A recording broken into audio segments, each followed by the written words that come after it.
Olá, sejam muito bem-vindos ao Narrativas Antagonista. Eu sou Madeleine Lasco, sou sua companhia de segunda a sexta-feira aqui no YouTube do Antagonista. Você também lê as minhas colunas no site O Antagonista sem paywall. Fato do dia: aprovação de Lula despenca e só se fala em deportados. Você já deve ter ouvido isso o final de semana inteiro. Amanhã eu vou falar especificamente das deportações, ok? E hoje nós vamos falar da relação disso e de outras coisas com a aprovação do presidente Lula, que segundo a última pesquisa Quest está, caindo, está em queda livre. Mas você sabe que aqui a gente sempre debate daquele nosso jeito para melhorar o espírito crítico. Primeiro eu te trago os fatos e depois a minha opinião, mas antes de eu opinar e antes de você opinar, eu te digo qual é a narrativa da esquerda e qual é a narrativa da direita. Vamos lá?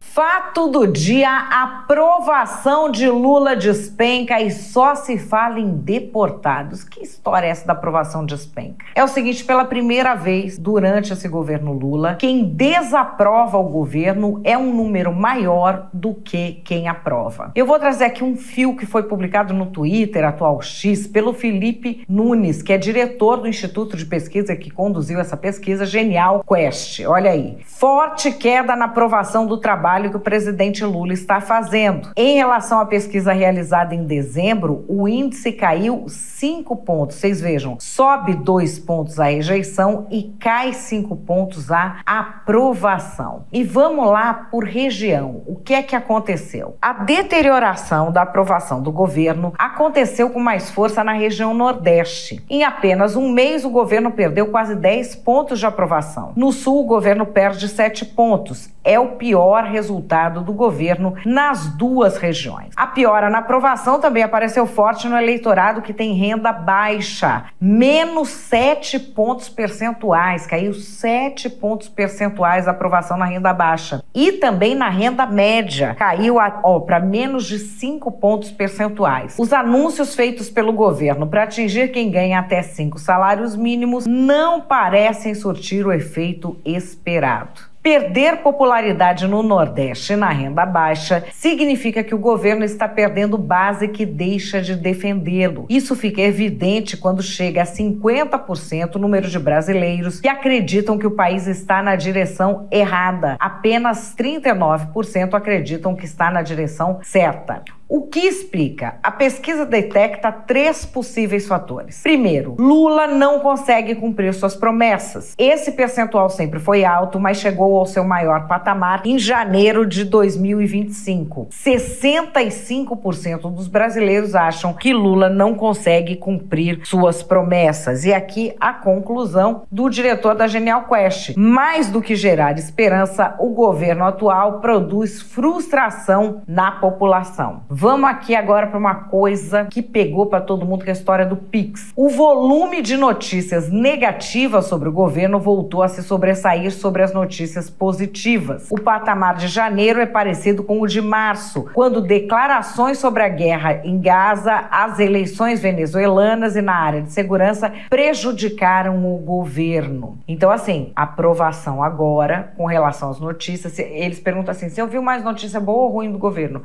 Ouvi mais notícia ruim. Está no mesmo patamar do que na época que o Lula falou que o que acontece na guerra de Gaza, onde Israel exerce o seu direito de defesa contra um ataque terrorista, é semelhante ao que Hitler fez com os judeus. O Lula falou isso, é óbvio que a população ficou revoltada, e agora a gente vê as notícias vistas como negativas pela população no mesmo volume por causa do quê? Preço. A notícia negativa mais lembrada espontaneamente pela população foi a do possível monitoramento do Pix. É um percentual muito alto que reforça que a crise da primeira quinzena de janeiro de 25 impactou na aprovação do presidente. Olha lá, quando pergunta qual a notícia mais negativa que você ouviu do governo Lula, regulação do Pix. E só em segundo, regulação do Pix tem 11, e só em segundo não faz o que promete, é corrupto. Quando perguntamos diretamente, 66% dos brasileiros acreditam que o governo federal errou mais do que acertou diante da polêmica do Pix. Não há o que discutir. que parte do problema foi criado dentro do próprio governo. E terceiro, a pesquisa também mostra que a percepção sobre a economia continua majoritariamente negativa. Apenas 25% dizem que a economia melhorou no último ano. Grande parte dessa percepção negativa sobre a economia vem do alto preço dos alimentos, que para 83% dos brasileiros subiu no último mês. É o maior percentual da série histórica. Para piorar, a solução especulada pelo governo para lidar com a alta dos alimentos não foi bem recebida. 63% dos brasileiros são contrários à mudança no sistema de validade dos alimentos, ou seja, se a medida foi pensada para buscar popularidade, o tiro saiu pela culatra. Vai ser preciso mais do que uma mudança de comunicação para mudar a rota desses indicadores. Política e gestão terão que andar acompanhados com a comunicação para que uma mudança real possa dar um novo rumo ao governo, é o que diz o Felipe Nunes da Genial Quest.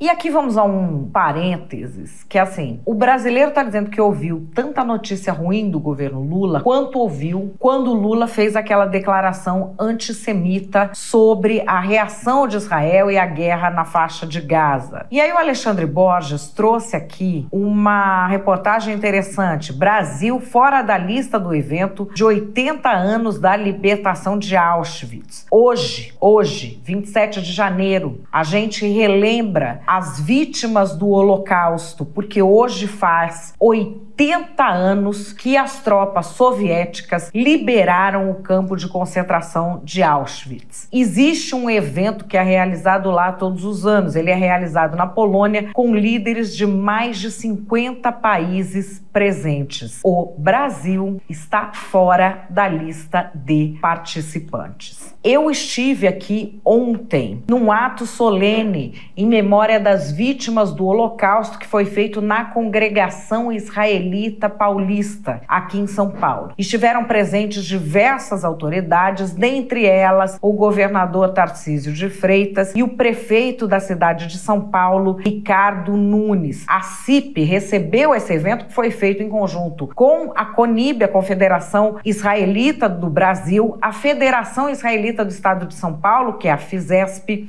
e a Stand With Us Brasil. Participaram diversas autoridades do mundo inteiro. Eu estava lá na plateia e tô trazendo aqui para vocês um trecho em que se falava das autoridades, e aí se fala das autoridades do governo Lula. Vamos ver.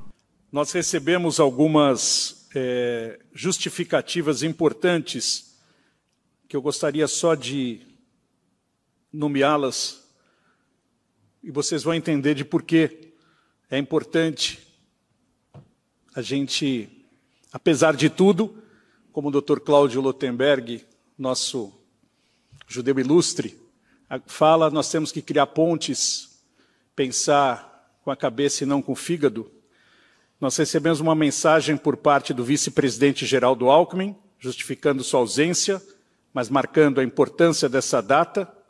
Recebemos uma correspondência assinada pelo chanceler Mauro Vieira, justificando sua ausência, mas designou a presença do embaixador Alfredo Camargo, chefe do escritório de representação do Ministério de Relações Exteriores em São Paulo, a quem agradecemos muito pela presença.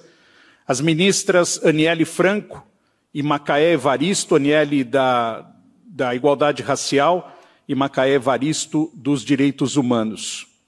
Nos anos anteriores não haviam cartas, esse ano houve, sinal que o trabalho, Dr. Cláudio, está sendo bem feito. Parabéns. Nesse momento, onde estava Macaé Evaristo, nossa ministra dos Direitos Humanos, na história da deportação, do avião da deportação? Vamos ver. A gente não pode suportar a violação dos direitos humanos. E o que aconteceu nesse voo foi a violação dos direitos dos brasileiros. Fomos atracados lá, que é o Gemado, na quarta-feira, meia-noite. Chegamos no Brasil, continuamos com a algema, falamos para eles, nós estávamos em território brasileiro, que em território brasileiro, que vocês tirassem a algema nossa, pois eles não queriam tirar. Mas simplesmente o governo Lula, na hora, mandou um avião para nós, da Força Aérea,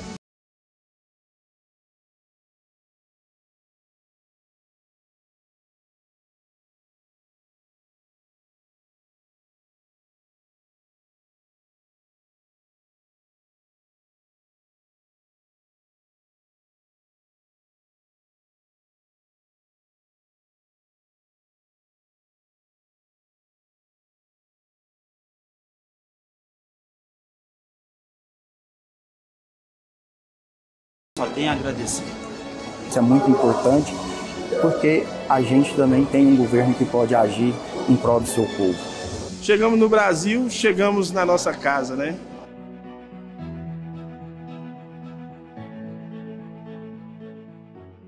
Já marca aí na sua agenda que amanhã às 5 horas eu vou falar só sobre deportação, tá? Só sobre deportação. Hoje eu vou falar da queda na popularidade e continuando aqui com relação ao posicionamento internacional do governo Lula, que assume falando o Brasil voltou, porque antes o Brasil era um pária internacional. Vamos ouvir aqui a fala do presidente da CONIB, que é uma entidade representativa da comunidade judaica no Brasil, Cláudio Lotenberg, comentando exatamente a posição do Brasil no mundo. Essa história do Brasil voltou.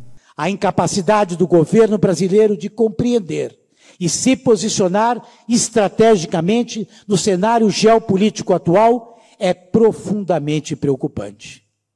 Em um mundo onde alianças e interesses globais demandam diplomacia habilidosa e visão de longo prazo, recusar-se a dialogar com atores relevantes ou adotar uma postura neutra, sem critério sólido, demonstra uma perigosa miopia política. Ao evitar confrontar questões como o terrorismo, a violação de direitos humanos e a influência de regimes autoritários, o Brasil se isola moralmente e enfraquece a sua capacidade de mediar conflitos e promover a paz. Além disso, o silêncio ou a ambiguidade em momentos críticos prejudicam a credibilidade do país no cenário internacional, comprometendo parcerias estratégicas e afastando investidores que valorizam estabilidade, clareza de princípios e firmeza a valores universais. Foi com essa intenção, minhas senhoras e meus senhores, enquanto judeus brasileiros, que buscamos dialogar com o nosso governo. Nós, em absoluto, não queremos o nosso país na contramão da liberdade e aliado a regimes totalitários. Este direito, enquanto cidadãos, não pode ser negado nem pelo atual presidente, nem por quem quer que seja, porque somos brasileiros. Somos brasileiros, somos judeus e somos sionistas. Pois é, e além disso, gente, tem uma coisa que está virando tendência, que aliás é um revival aí de 2022, a história do com R$100 não enche um carrinho. A realidade é essa aqui, presidente. Não enche um carrinho. É pão, farinha, uma caixa de leite. É o básico do básico. Antes, gente, a gente ia no mercado feliz da vida, ia fazer compra, saía com o carrinho cheio. Era uma realidade que a gente gostava de ir. Eu tenho uma lembrança muito boa, que eu ia no mercado com a minha mãe, enchia o carrinho, e agora hoje a gente praticamente fecha os olhos para passar nos corredores. É uma tristeza sem fim, porque a gente vai uma semana, tá um valor, na outra semana já tá o dobro do valor, e a gente não sabe onde vai parar. Recordar é viver. Para quem não se lembra, teve alta de preço no governo Bolsonaro, o governo Bolsonaro enfrentou pandemia, isso e aquilo outro, mas como é que a esquerda reagia a isso?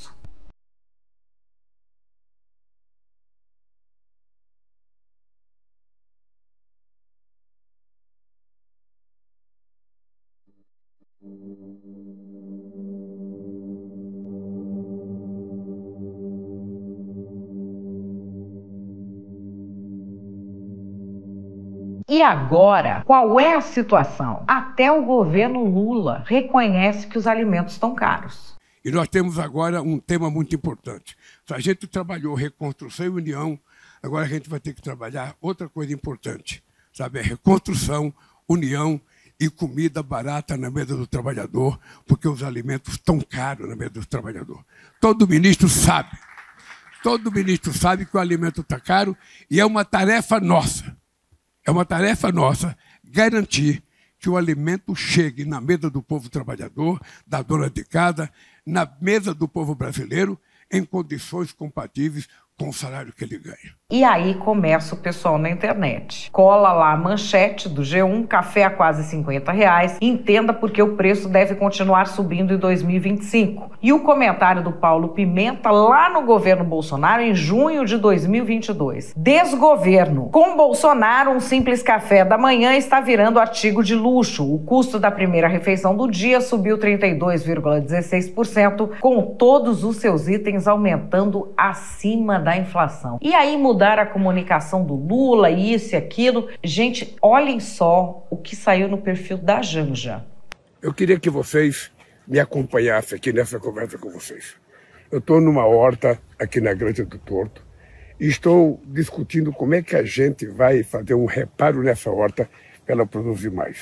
Eu estou no meio de alho poró, estou no meio de pé de tomate, estou no meio de pé de pimenta, no pé de almeirão, ou seja, cenoura, mas a gente quer fazer com que essa horta seja mais produtiva para atender todas as necessidades, tanto do Alvorada quanto do Torto. O dado é o seguinte, ao chegar nessa horta, eu comecei a pensar nos preços dos alimentos no Brasil, que é uma coisa que está preocupando o governo e que é uma coisa que eu já fiz 2 reuniões para ver se a gente consegue encontrar uma solução.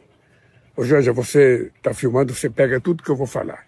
Há várias razões para a subida do preço dos alimentos. Primeiro, a subida do dólar contribui para aumentar o preço da carne, contribui para aumentar o preço da soja, contribui para aumentar o preço do milho e de outros produtos que nós exportamos. Mas também nós temos que lembrar, sabe, o fogo, nós temos que lembrar o calor, a falta de chuva e o excesso de chuva. Tudo isso contribui para a gente produzir mais ou produzir menos. Também a capacidade de compra do povo. Na hora que há um aumento na demanda, ou seja, na hora que o povo pode comprar mais, na verdade os vendedores aumentam os preços. Então, ao aumentar o preço, a gente corre o risco de ter uma inflação. E a gente não quer ter inflação porque quem paga com a inflação é você. É o trabalhador, é aquele que vai no supermercado comprar comida. Nós estamos discutindo, vamos fazer muitas reuniões com atacadista, com dono de supermercado, com produtores, para que a gente encontre uma solução para garantir que a comida chegue mais barata de acordo com o seu poder de compra. É isso que nós estamos trabalhando muito. E vamos fazer quantas reuniões for necessárias para tomar todas as decisões. E eu não podia começar fazendo essa discussão se eu não viesse aqui na minha horta e fazer com que essa horta seja mais produtiva, consiga produzir mais qualidade, mais quantidade, para que a gente possa não só comer, mas dar para os funcionários que trabalham aqui. Pode ter certeza que nós vamos conseguir esse intento de baixar o preço do alimento para você comer mais e melhor. Um beijo. Um beijo. Será que isso vai resolver? E aí, olha, o Lula tava com uma ideia para resolver essa coisa da comunicação. Passou até um pito na Haddad. Isso aqui foi na crise do Pix. Ele falou assim, olha, ninguém mais fala nada. Tem que passar pela Casa Civil. O chefe da Casa Civil, o ministro-chefe da Casa Civil, Rui Costa. Vamos conferir aqui. Nós não queremos entregar esse país de volta ao neofascismo, ao neonazismo, ao autoritarismo.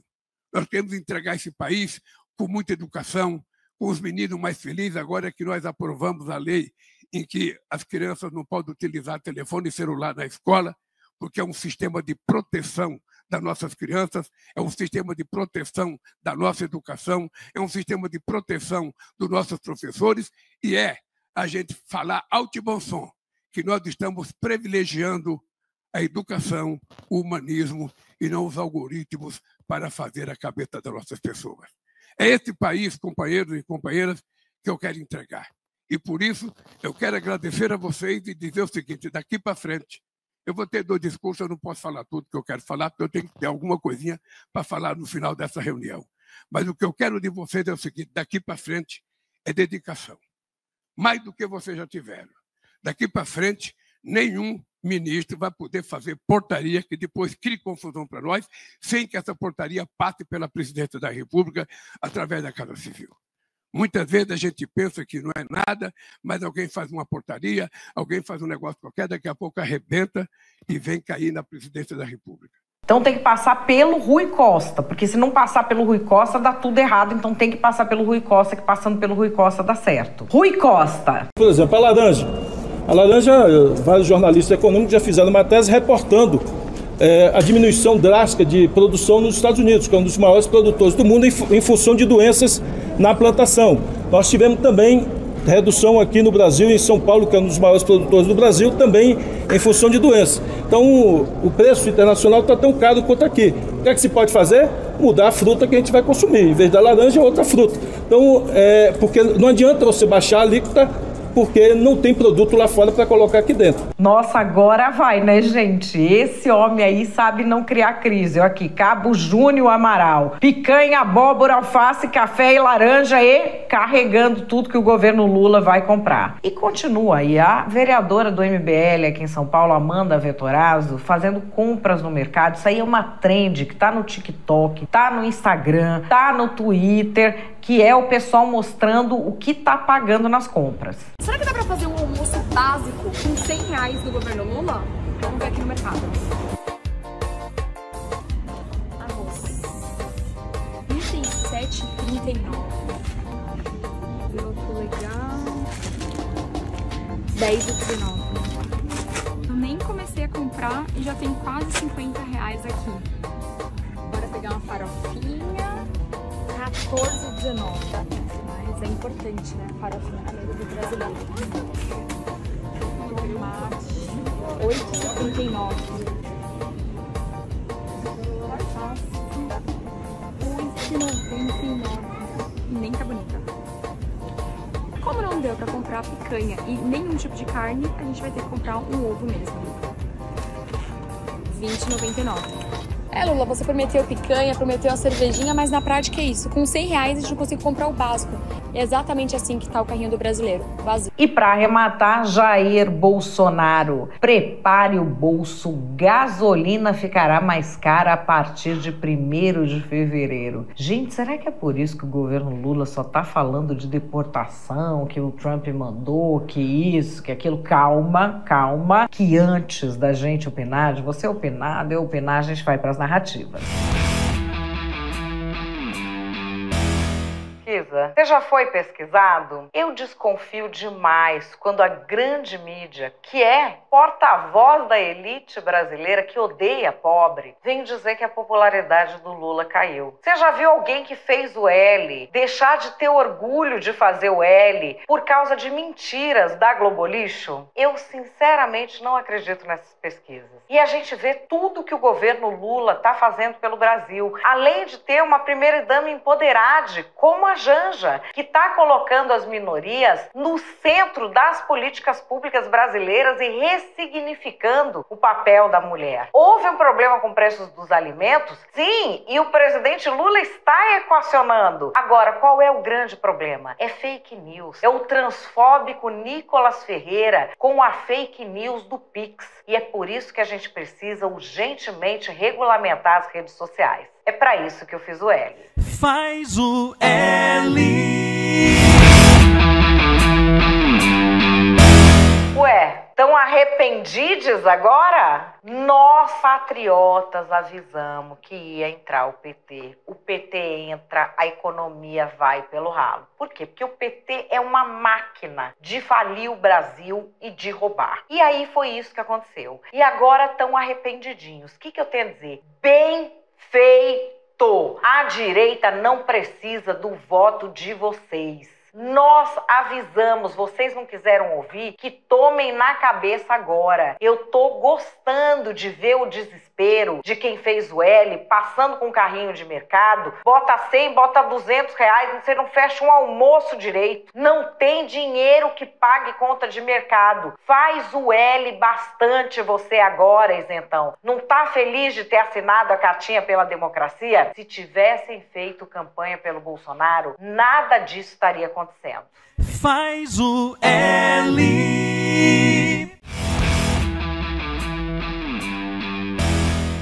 Qual é a minha opinião? Minha opinião é que quando bate no preço do carrinho de mercado, não tem imprensa amiga e cortina de fumaça que resolvam. E o governo Lula tá diante disso agora. Já tava com problema dos preços, não é de hoje. Mas se fica dentro do governo com aquela coisa, não, o nosso problema é a comunicação, tem que resolver a comunicação, aquela febre, né, que já domou boa parte da imprensa, já encabrestou boa parte da imprensa, agora quer partir para controlar falar mídias sociais, aquele tradicional autoritarismo do PT. Não, porque o problema é a comunicação, o problema é a comunicação. Vocês sabem que eu até concordo, o problema é a comunicação, não tem o que comunicar de coisa boa que fez. O governo tá indo de mal a pior. A gente vê a questão dos preços que salta aos olhos. Até quem tem dinheiro para comprar tá reclamando que as coisas estão caras no mercado. Avalia quem não tem dinheiro, o desespero que tá passando. A pessoa que tá em desespero, que não consegue pôr comida na mesa, não tem propaganda boa que você vai fazer, que ela vai cair. E aí a gente vê o governo com essas pataquadas. Vem falar não sei o quê. Não, porque a deportação, aí põe a ministra, estamos recebendo você.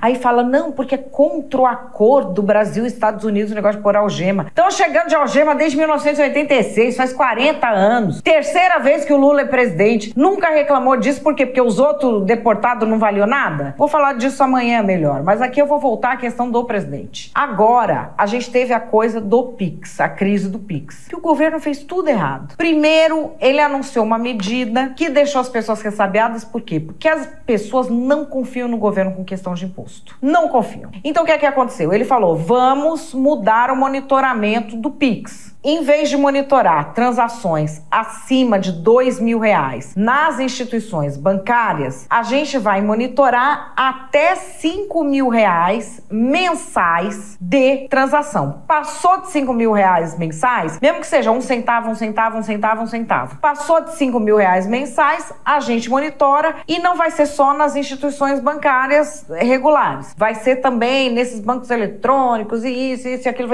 expandiu para tudo. Bom, em vez de explicar para que estava monitorando, porque antes só monitorava quando você recebia um PIX acima de 2.000 em determinadas instituições. Aí aumenta o número de instituições e é recebido de PIX acima de 5.000 por mês. A galera falou, isso é pra quê? Pra botar a Receita Federal pra cima de nós? Aí o governo, em vez de responder, não responde, taca fake news. O Nicolas vai lá e faz um vídeo, surfa em cima do negócio, aí faz o quê? Ah, vamos a Janja postar o vídeo de fake news da Erika Hilton mentindo. Se a Erika Hilton não fosse de esquerda, tinham falado que era fake news. Qual que é a fake news? Ela fez um vídeo falando que o governo aumentou o valor das transações para pegar grandes sonegadores. É mentira, é fake news. Quer dizer, não é fake news porque se a pessoa é de esquerda não é fake news. É incongruência, é engano, é imprecisão. Essa dubiedade também enche a paciência das pessoas. E só se ouviu falar tanta notícia ruim do governo, segundo essa pesquisa Genial Quest, quanto se ouve agora, um tempo atrás, quando o presidente Lula fez uma declaração antissemita. Ele comparou o direito de defesa de Israel contra terroristas do Hamas ao que Hitler fez com os judeus no Holocausto. Aliás, hoje, dia de memória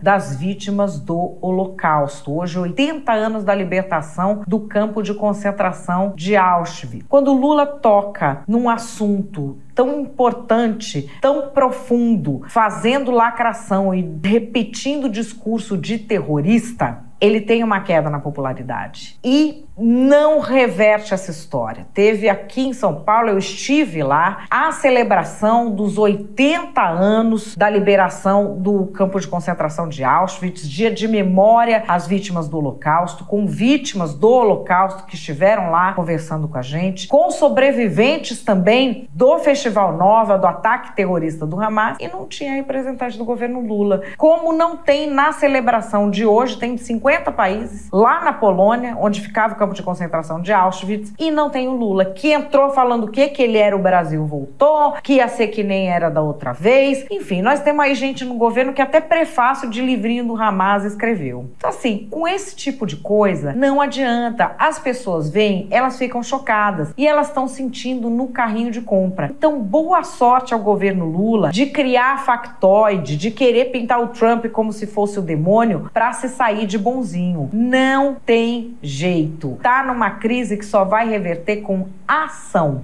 Cortina de fumaça já deu.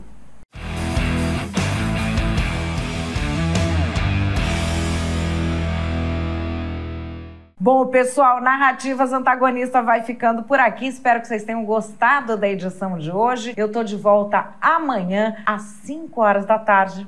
Grande beijo e até lá!